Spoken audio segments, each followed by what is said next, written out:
Welcome to Indiana Sports Beat Radio, brought to you by the Hard Truth Distilling Company in Brown County, Indiana. So for the thousands in attendance and the millions watching around the world.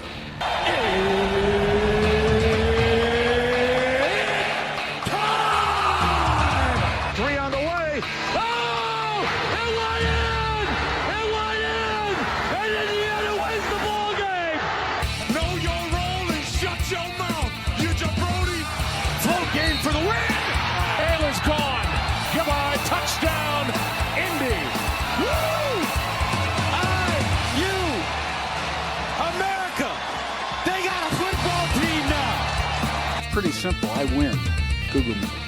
You know that I'm the cream of the crop. Now, from the Hard Truth Studios, here's Jim Coyle. Our friend Jamie Shaw from On3 joining us now. Jamie, I've been talking about NASCAR racing a little bit because the Brickyard 400 happens this weekend at the Indianapolis Motor Speedway, and there's a kid from Mitchell, Indiana, which is just south of where I am, that in Lawrence County, that I call the fastest county in the world because they have three former astronauts from there and the guy who sat on the pole for the Daytona 500 this year from this little old county down here south of Bloomington, which is kind of crazy. Nice. Yeah, down this way, I'm not super into NASCAR or racing or anything like that, but I do know that Cabarrus County down here,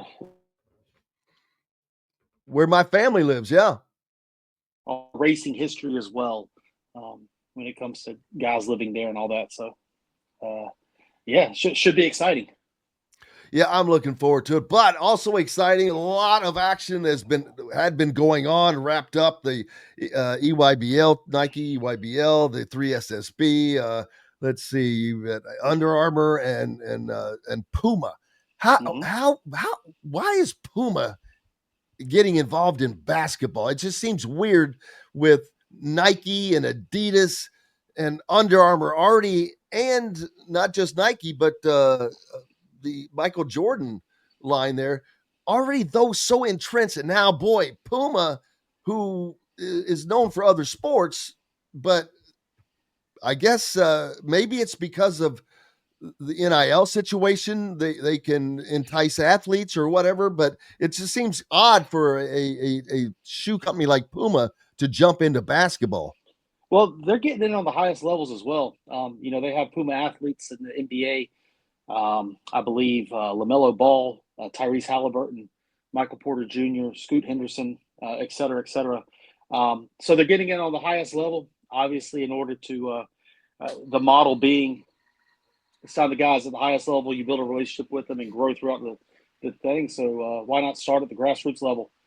Put some teams out there, get your shoes on their feet, and let them compete underneath your umbrella. And they're doing that very, very well, as they also had a tournament. Where was theirs held? So the live evaluation periods were over the past 2 weekends. 2 weekends ago, let's see, Under Armour was in Atlanta. Nike was in Augusta, Georgia. Rock Hill hosted Adidas, and then Richmond, Virginia had Puma. This past weekend, Adidas was out in Los Angeles. Puma was in Texas. Under Armour was in Chicago, and then Nike was still in Augusta, Georgia. So you haven't had to do much traveling, I'm assuming. Last night was the first time I slept in my bed in about 15 days. Man, thank you for coming on today. I appreciate it. I know it's been a rough and ragged go, but when it's sun shining, you got to make hay, I guess, right? There we go. A lot of guys in Indiana's looking at out on these. Indiana's really trying to upgrade their recruiting and doing a really good job of getting out there and making relationships with these guys. But more importantly, it's because they're there. They're out in front of them.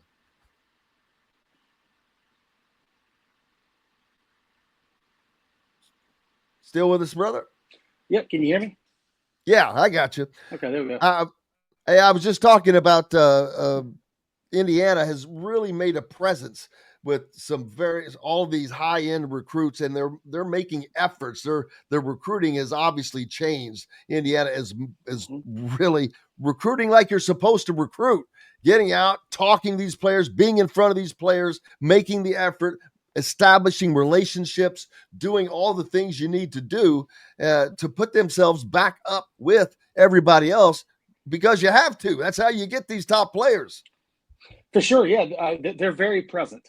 They're present on every circuit.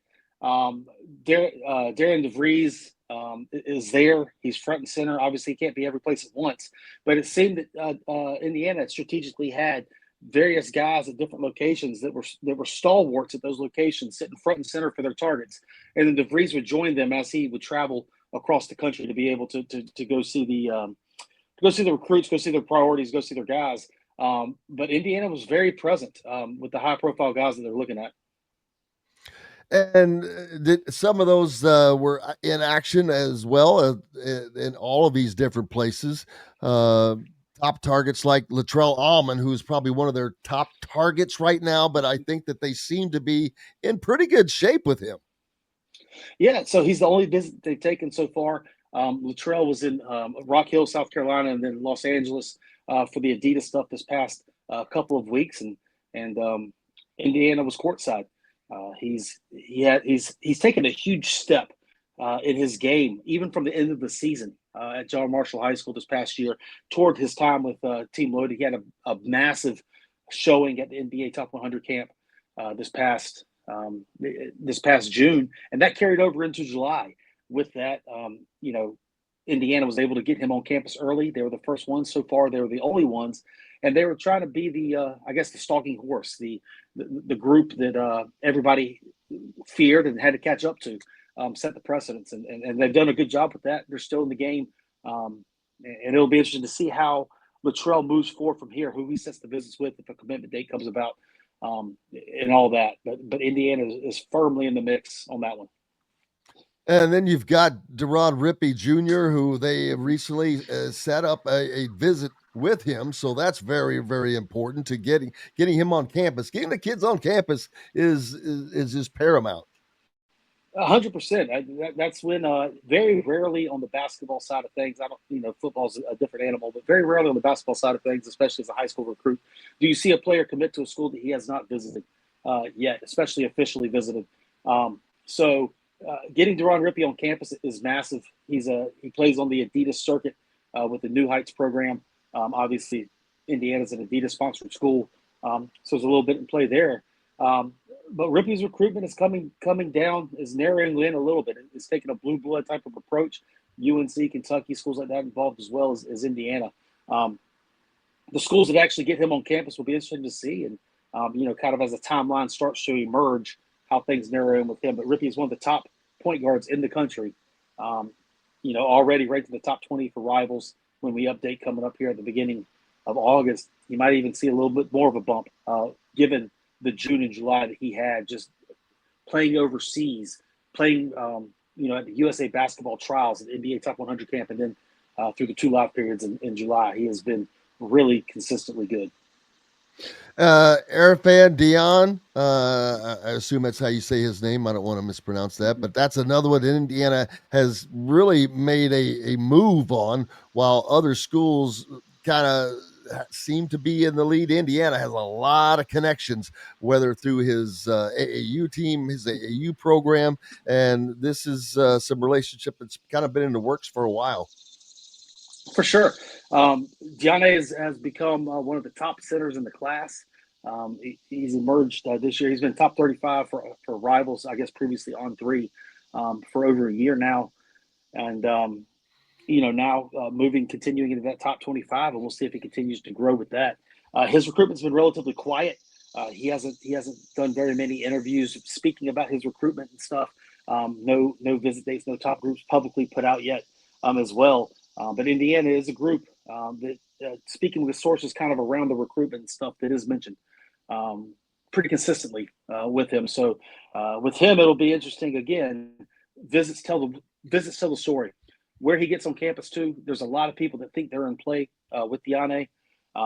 And I think a lot of that comes with a little bit of the unknown because he doesn't really speak too much. There isn't very much concrete stuff coming from his camp about his recruitment out there right now. So there's a lot of people that think that they're still involved with him. Indiana is one of those groups. Now, next step up with him will be which schools get him on campus. Mikai Murian. I don't know if I'm pronouncing his name even close to right, but didn't have a lot of appearances on the AAU circuit this summer, so kind of been under the radar. For sure, yeah. Mika Murianen played at AZ Compass this past year, originally from Poland. He's actually gearing up right now to play for his senior national team in the FIBA Eurobasket, which is the tournament of all the European teams and all that. So that'll be in August and September for Mika. Indiana's firmly involved there as well. He recently came out with the top 7, possibly only 4 of those schools are schools that I'm hearing with possibilities to land him. So that's one to see again if they get him on campus. So September, he comes back. I think September 15th, mid-September. That when he comes back over from the Eurobasket, and then word is he's going to focus back on recruiting there. Don't think he's in any rush, however. Going to let things play out and see kind of how rosters fill out and what that looks like as well. So a time frame would be interesting for that one, but Indiana is one of the schools that are pushing to try to get him in the 2026 class. And the reason Indiana is doing so well, I mean, Darian DeVries gets credit; he's the head coach, but the staff he has put together is one that seems to be more recruiting related than coaching related. And I'm not cutting on their coaching creds. I'm sure their chops are great, but they're all great recruiters. Every one that he's added had a specialty, had a niche, a place of how to establish relationships with these different guys, and it is working. Jordan Smith, another one of those. Kenny Johnson had been recruiting him at Georgetown. That comes over. It's like Rod Clark was recruiting a kid at Tennessee, but he comes over. So they're bringing a lot with them. For sure. I think you hit the nail on the head. Relationships. They're relationship builders. Obviously, how things are going today, the resources that you put toward the program, with the NIL world and all that type of stuff, the resources that are available to the program will do a lot in recruiting. However, relationships still do play a factor. You have Kenny Johnson, who's deeply entrenched in the DMV, Virginia, DC, Maryland area. Rod Clark, Midwest guy, came from the MOCAN program. And started recruiting stuff at Tennessee, Drew Adams in the state of Indiana, and all that. So you have guys that have deep-rooted relationships in areas, and they're able to get Indiana in the game, get their hat on the table, all that stuff, so to speak. Relationship-wise, they're able to, to carry things over from their previous stops. As you can see, they were able to build these huge relationships that their schools immediately come into play for these players. It's not like the head coach has to meet him. They have to show a presentation or anything. It's like, no, Kenny Johnson developed this relationship with this player so much that the player is now interested in the school that Kenny Johnson's currently at. The same thing with Rod Clark. Same thing with Drew Adams and everything like that. So that's massive on the recruiting front. Still, relationships still matter in this day of NIL, in this age of NIL, to get the program to the table. And the staff that DeVries has put together has deeper relationships in their regions. Yeah, one of those guys that Kenny Smith was recruiting, Jordan Smith, he was recruiting at Georgetown, one of the top point or shooting guards in the country. Yeah, he's a winner. He just came over from Switzerland with the U19 USA team. He started every single game for them, won his second gold medal with USA basketball in the FIBA games. He just set 2 visits. I think Arkansas and Kentucky got dates down on the table. It'll be interesting to see how things continue to progress with Jordan. Yeah, and twice now you've mentioned foreign players, and foreign players are going to be they're going to have an impact this next season. This not in the future. This next season, Illinois might start 5 foreign players, literally, seriously. But we're going to see more and more of that. There's going to be, I don't want to call it a British invasion because most of them are probably going to come from Serbia or wherever, but a foreign invasion of players be- because of the money.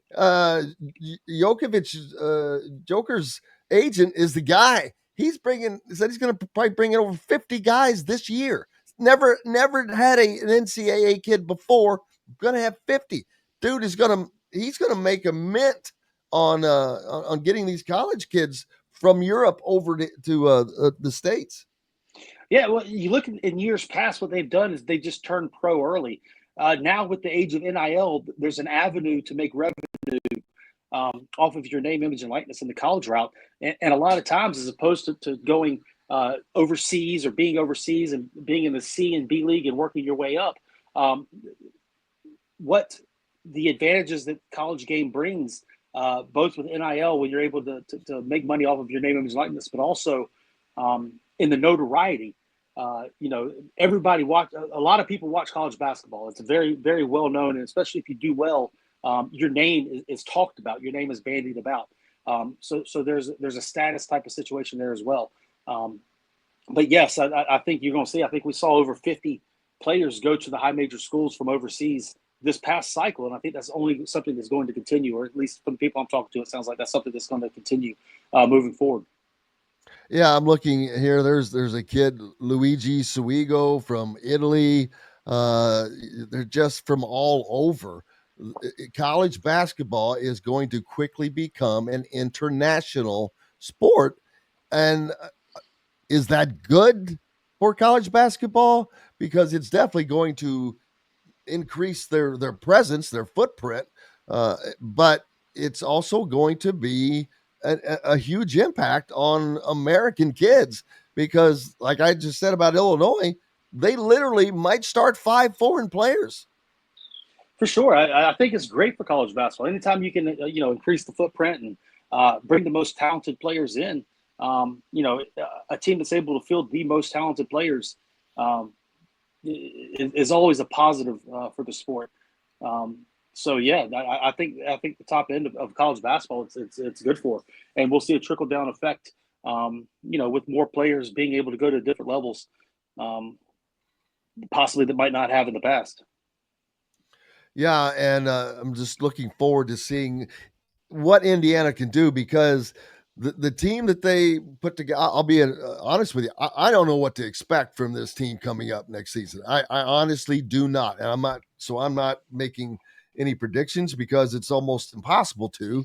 You don't know what they have. You know what they don't have. They're not deep at the center spot. So they're going to be a team that really has to use great guard play and great wing play and shooting and some things that Indiana fans haven't seen for a while, but it's going to be quite different as what they've been accustomed to seeing is everything running through the middle. That is not going to be the case this upcoming season.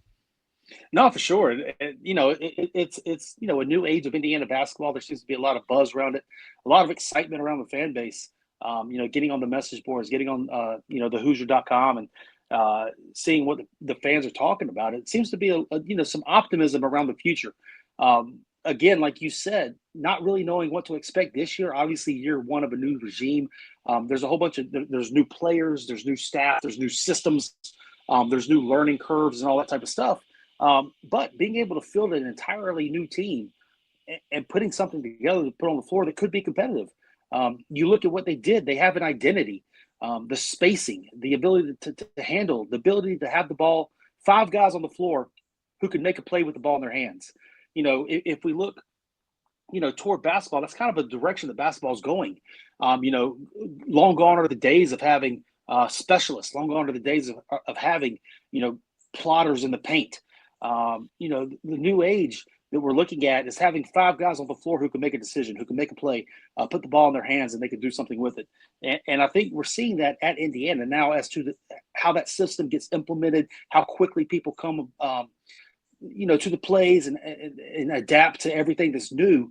That's to be determined. But there's a clear identity that they're shooting for. There's a clear pathway on this team that you can see throughout the players that they're bringing in, the players that they're recruiting, that they're trying to shoot for. And there's something to be said for having, a clear identity as to what it is that you are.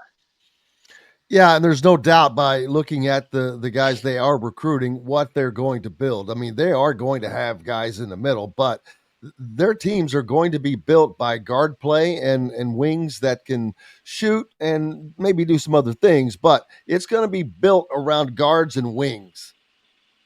Yeah, for sure. Guys who can space the floor, guys who can create advantages.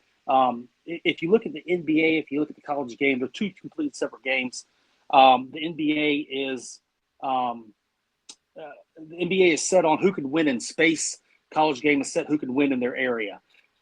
If you see teams that are in the college game that are kind of go towards the spacing situation of things, they're having a little bit of success. This is how kind of it looks like the Indiana team is looking to be built. Guys who can win in space. Guys, even going from the Reed Baileys in the center all the way down to the point guards, defensively and everything. Guys who can win in space. And I think having that kind of identity on the wing, at the guard, at the big positions, will be an interesting look. It's a different look. The Big Ten is a rough and tumble type of league. There's a lot of physicality in that league, so being able to space the floor and do that, it's a different look. So it'll be interesting to see kind of how it does play out in the long run. Heath says IU has a lot of offers out there, but only one commit. I'll be honest with you. I'm surprised they have a commitment right now. I mean, it's early still. I mean, most teams don't have commitments or that much. You haven't even gone into the school season yet. They're just finished the period, the live evaluation periods where they're all playing. So I wouldn't expect many commitments at this moment. Now that might change. That should change probably in September or something like that. But I'm not surprised at all by a lack of commitments from any of these offers. For sure, the recruiting timeline has pushed back this cycle, especially given with how massive the transfer portal was this year. Colleges weren't even focused on high school kids in the April timeframe when 2,500 plus players went into just the Division I transfer portal alone, over 4,000 total when you add in D3, D2, and all that type of stuff. So college coaches were focused on the transfer portal, recruiting the transfer portal, and getting the rosters together for this upcoming season. That pushed everything back with the high school class. And what you're seeing now is a whole bunch of high school players, especially the 2026 class, who haven't even taken an official visit yet. So those will start coming up at the end of August. We're starting to see those being set now, schedules coming out September, October, and into November. And I think as that time frame happens, you'll start to see more commitments come to place. But for the overall landscape of the 2026 class, there just hasn't been much moving yet. Now things are starting to get into motion now, as you mentioned. But the live evaluation period has ended now. So now we're moving toward go season or visit season, as we call it. So things are starting to move a little bit in that direction. But it's still very early with a lot of these prospects. Switching gears a little bit, the tournament that nobody seems to know about or care about, the Crown Tournament, has just dropped to 8 teams. They're only going to have 8 teams this year. And I'm like, dude, why? What is the freaking point? You've got the NCAA tournament that is looking at expanding, which is stupid. We saw last year, you've got enough spaces because you had teams that didn't belong in the damn tournament to begin with last year. And they want to add more. And now the Crown has cut their teams because obviously they're probably going to have less. They know the NCAA is probably going to expand. But it will consist of the top 2 teams in the Big East and Big Ten and the Big 12 that did not make the NCAA tournament. A lot of times those teams don't even want to play, but I guess they're going to be committed to doing that. But man, that just seems like something that nobody really cares about. And now when you cut your teams in half, that kind of says that even more to me. Well, it seems that there's still a market for it. Sponsors are still putting forth with it, and conferences are still committing to it. So as long as the sponsors are putting their money out there and conferences are committing, there's a market there for it. Obviously so, and we'll find out. What's up next for you, brother? 2026 rankings. Going to dive into those now over the next couple of weeks. August 3rd, I believe that's the first Monday in August. Those will drop. That'll be the first 2026 ranking actually dropped under the Rivals brand. So getting everything together there should be some shakeup all across, not even just in the top 10, but top 25, top 50, top 100, some new names and all that stuff. So June and July was a massive evaluation period, not only for college coaches, but also in the rankings world as well. So should be some fun shakeup and new names and all that stuff to follow. So that's what's up next for me. Going to be buried my head in film for 14 hours a day over the next couple of weeks. So. And that's the kind of great information you'll get at thehoosier.com from great writers like Jamie Shaw, who was out in the mix, out at it. One last thing, Indiana's high school class, man, they usually always have great talent. Is it going to be weak next year or weaker? I think Indiana's always kind of one of those states where the top couple kids are always guys that kind of pop out of nowhere. You have a late bloomer. I don't really want to say a late bloomer, but a guy who's kind of rising late. This might be a nasty word to say on the Indiana podcast, but a guy like Luke Ertl, committed to Purdue, who's kind of rose late. He's great, having a great year. Yeah. Oh, unbelievable. Guys like Noah Hill out of Plainfield, having a good year. But yes, Indiana's 2027 class is one to definitely watch for. Indiana, Ohio, that kind of Midwest area. Will pop back up with a litany of guys kind of in that top 150 range, to continue watching for. Obviously, you have the Indiana Indy Heat program that just won Peach Jam EYBL, the 16U division, the Indiana Elite program on the Adidas circuit, making a lot of waves as well. So that's huge. And that's huge. Mm-hmm. No, for sure. That's massive. Guys like Noah Hill, you had the shooting guard. Also, that made MVP of the thing. You have Jason Gardner. You have Jason Gardner's backcourt mate, both in high school and AAU as well, and a whole bunch of other guys that are coming through. That will continue. So, yes, Indiana's 2027 class is definitely a fun one to watch for.